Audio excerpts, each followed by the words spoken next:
नमस्कार, स्वागत है आप सभी का रिपब्लिक भारत पर। मैं हूं आपके साथ सुजाता और वोट युद्ध का दिन है आज। क्या अपडेट है, क्योंकि आज है गुजरात चुनाव की पहली तारीख यानी पहला चरण, और इससे जुड़ी अपडेट आपको बताएगी मेरे सहयोगी अंजलि। शुक्रिया सुजाता। तो जैसा कि अब 1 घंटे बाद मतदान की प्रक्रिया शुरू होने वाली है। ये पहले चरण का दाव बस कुछ ही देर में शुरू हो जाएगा और देखना होगा कि आज ईवीएम में किसकी किस्मत कैद होती है। तो आज 89 विधानसभा सीटों पर वोटिंग होगी। 1 घंटे बाद गुजरात में मतदान शुरू हो जाएगा। तो गुजरात में पहले चरण की आज वोटिंग की प्रक्रिया 1 घंटे बाद शुरू होनी है और तमाम जो मतदाता हैं, करोड़ों मतदाता, वो आज 788 उम्मीदवारों की किस्मत का फैसला करने वाले हैं सुजाता। तो अब से करीब 1 घंटे बाद 8 बजे मतदान का काम शुरू होगा। 8 से 5 तक ये मतदान की प्रक्रिया चलेगी। 19 जिलों की 89 सीटों पर मतदान होने वाला है और रिपब्लिक भारत की सबसे बड़ी टीम इस वक्त ग्राउंड जीरो से है, जो आपको बता रहे हैं कि वोट युद्ध में क्या क्या होगा। हमारे सहयोगी सूरत से अमित हमारे साथ हैं, सूरत से ही हमारे साथ हैं सुमित, और साथ ही हमारे साथ जामनगर से सृष्टि जुड़ी हुई है और हमारे साथ राजकोट से गायत्री जुड़ी हुई है। और सबसे पहले हम सृष्टि का रुख कर लेते हैं। सृष्टि, कई दिनों से आप लगातार यहाँ पर हैं और मिजाज आपने भांपने की कोशिश की है। अब बस 1 घंटा है, परीक्षा की घड़ी आ गई है। बिल्कुल सुजाता, देखिए जैसा आपने कहा, हम लगातार बता रहे हैं कि 89 सीटें हैं, 788 उम्मीदवार हैं और आज उनके लिए ये अग्नि परीक्षा का दिन है कि इतने लंबे समय से जो लगातार पिछले 27 सालों का लेखा जोखा जो खाका था, वो ये तमाम उम्मीदवार, तमाम बड़े दिग्गज जो स्टार प्रचारक रहे भारतीय जनता पार्टी के या और भी तमाम दलों के, वो जनता तक पहुंचते रहे। तो आज का दिन जो है वो निर्णायक भूमिका तय करेगा कि आखिरकार 8 तारीख को कि जो नतीजे आएंगे उसमें किसकी किस्मत तय होती है। ये सबसे बड़ा सवाल है। हालांकि इस वक्त आपको बता दें कि हम जामनगर में मौजूद हैं। रविंद्र जडेजा के घर के बाहर इस वक्त हम मौजूद हैं। रेबाबा जडेजा, उनकी पत्नी, जो कि उत्तर जामनगर सीट से उम्मीदवार हैं भारतीय जनता पार्टी की तरफ से, उनसे हमने बात भी की और वो राजकोट के लिए यहां से रवाना हो चुकी हैं। 10 बजे का समय है जब बताया जा रहा कि रविंद्र जडेजा भी यहां से निकलेंगे। उनके घर के ठीक पीछे पंचवटी कॉलेज है, वहां पर जाकर वो अपने मतदान का उपयोग करेंगे। उनसे भी हम बात करने की कोशिश करेंगे, क्योंकि जाहिर तौर पर एक तरीके से दोहरी जिम्मेदारी भी यहां पर हो जाती है। क्या सोच है, किस तरीके से आगे यहां पर बढ़ेंगे, किस तरीके से अपनी पत्नी का सपोर्ट वो लगातार कर रहे हैं, उसको लेकर हम बातचीत करेंगे। लेकिन अगर जामनगर के समीकरण की हम बात करें तो 5 सीटें यहां पर आती हैं, जिनमें से 3 सीटें पिछले चुनावों को देखा जाए तो 2017 में 3 सीटें कांग्रेस के खाते में गई थी और 2 सीटें भारतीय जनता पार्टी के खाते में आई थी। बिल्कुल सृष्टि, आप जामनगर की बड़ी खास बातें बता रही हैं लगातार, क्योंकि बहुत ही अहम दिन है आज, जहां देखा जा रहा है कि जो पहले चरण का मतदान है वो जारी है और 1 घंटे बाद वोटिंग प्रक्रिया शुरू हो जाएगी। तो देखा यह भी जा रहा है कि चुनाव आयोग ने अपनी तैयारियां पूरी कर ली हैं और कुछ ही देर में मतदान शुरू हो जाएगा।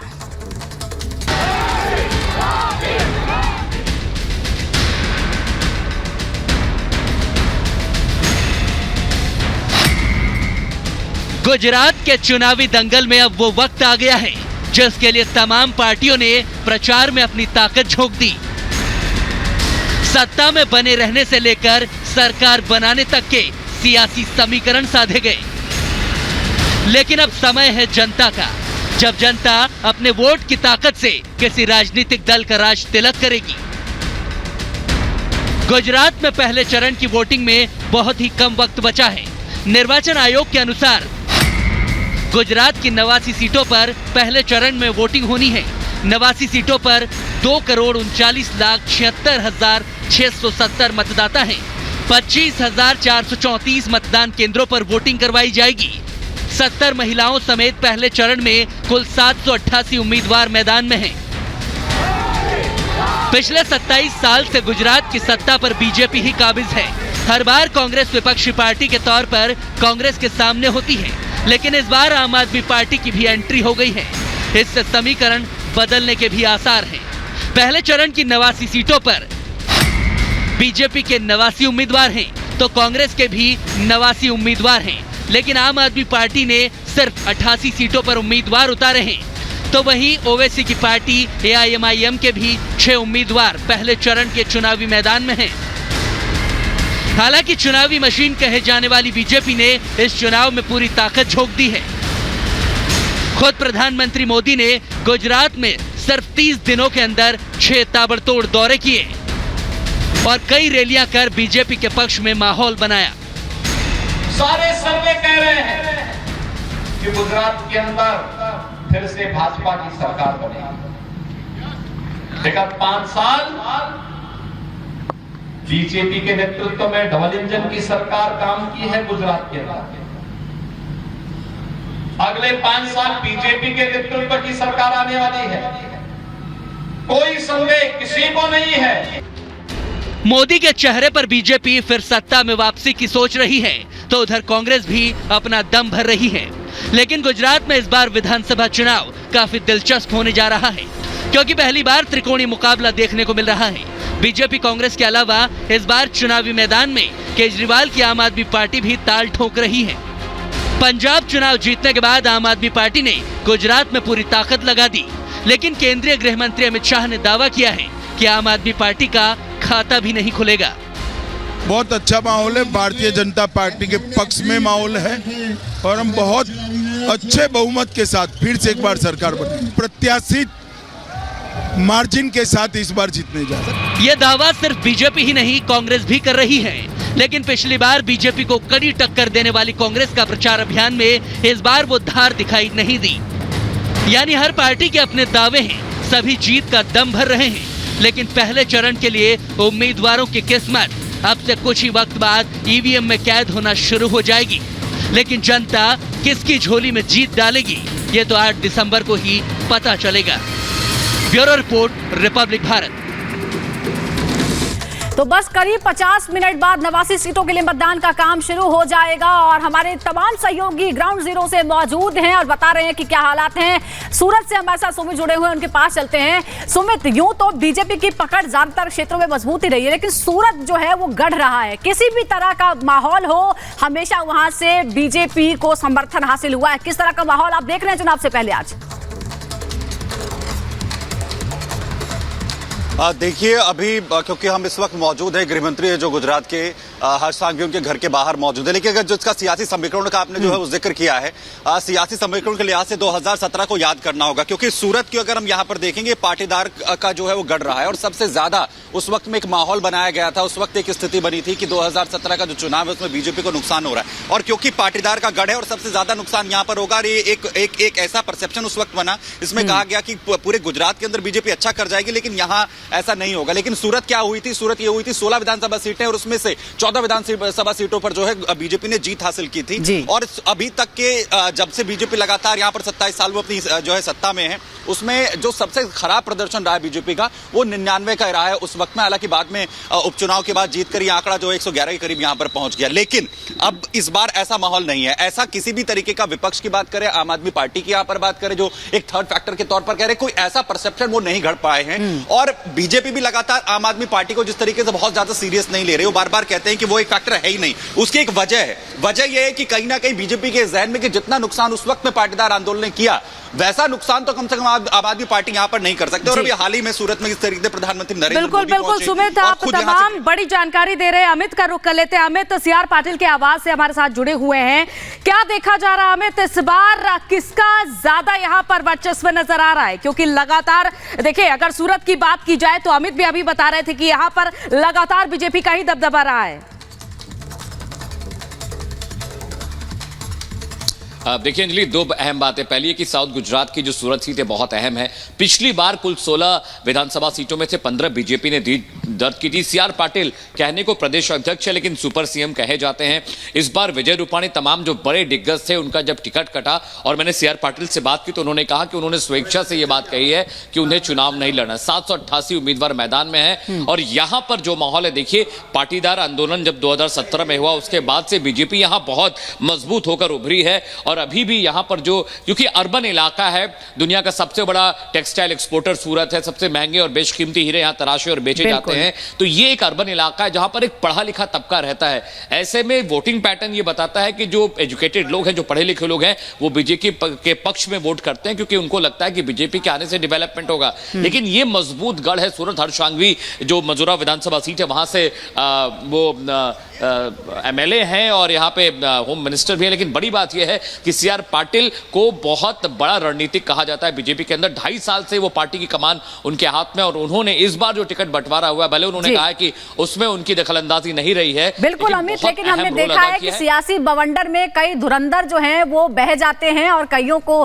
देखा है। लेकिन यही देखना होगा कि समय की थपेड़ में भी कौन अपने आप को बचा के रखता है। अमित, सुमित, गायत्री और सृष्टि, आप हमारे साथ बने रहिए। लेकिन इस बीच लगातार चुनाव प्रचार जारी, आज मतदान हो रहा है लेकिन दूसरे चरण के लिए प्रचार चरम पर पहुंच चुका है। गृह मंत्री लगातार यात्राएं कर रहे हैं, रोड शो कर रहे हैं। बीती रात भी उन्होंने एक जबरदस्त रोड शो किया, हजारों की तादाद में उसमें लोग जुटे। और इसी दौरान रिपब्लिक भारत से उन्होंने खास बातचीत की। एक्सक्लूसिव बातचीत में क्या कुछ कहा गृह मंत्री अमित शाह ने, सुनाते हैं आपको।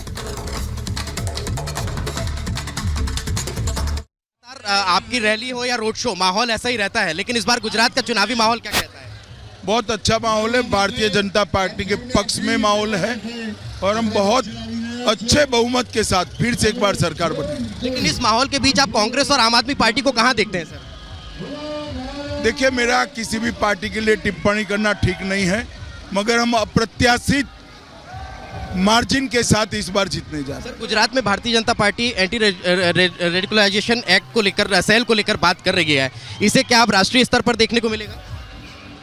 देखिए, एक एक्सपेरिमेंट है, प्रोएक्टिव एक्शन है और मुझे लगता है कि बहुत जरूरी एक्शन है। बहुत अच्छा निर्णय लिया है प्रदेश भारतीय जनता पार्टी ने। एक बार यहाँ पर सेल चालू हो जाएगा, बहुत सारे राज्य भी इसको स्टडी करके अपने अपने यहाँ लाएंगे। लेकिन सर, इस पर अभी से विपक्ष राजनीति करने लगा है। वो ठीक है, उनका काम है, वो करे, जनता को निर्णय करना। सर, अंतिम सवाल, जब भी चुनाव होते हैं, विपक्ष या हो या कांग्रेस को, वो अपशब्दों का इस्तेमाल करने लगती है, इसे कैसे देखते हैं? इस बार भी चुनाव में यही देखिए, जितनी बार अपशब्दों का प्रयोग विशेषकर मोदी जी के लिए किया, कांग्रेस को गुजरात की जनता ने चुनाव में दंड देने का काम किया है। मुझे लगता है इस बार भी गुजरात की जनता बैलेट बॉक्स के अंदर इसका जवाब देगी। कितनी सीटें इस बार? कितनी सीटें इस बार? हम सारे रिकॉर्ड तोड़ेंगे अप्रत्याशित बहुमत के साथ। बहुत बहुत धन्यवाद सर। तो देखिए, सारे रिकॉर्ड तोड़ने का दावा बीजेपी जरूर कर रही है, लेकिन देखिए आपकी टीवी स्क्रीन पर ये काउंटडाउन शुरू हो चुका है। 46 मिनट बचे हुए हैं वोटिंग शुरू होने के। और गायत्री का रुख कर लेते हैं, राजकोट से हमारे साथ जुड़ी हुई है। गायत्री, क्या देखा जा रहा है? देखिए, तमाम पार्टियां अपने अपने दावे कर रही हैं कि रिकॉर्ड तोड़ जीत हासिल होगी, लेकिन राजकोट में फिलहाल क्या नजर आ रहा है?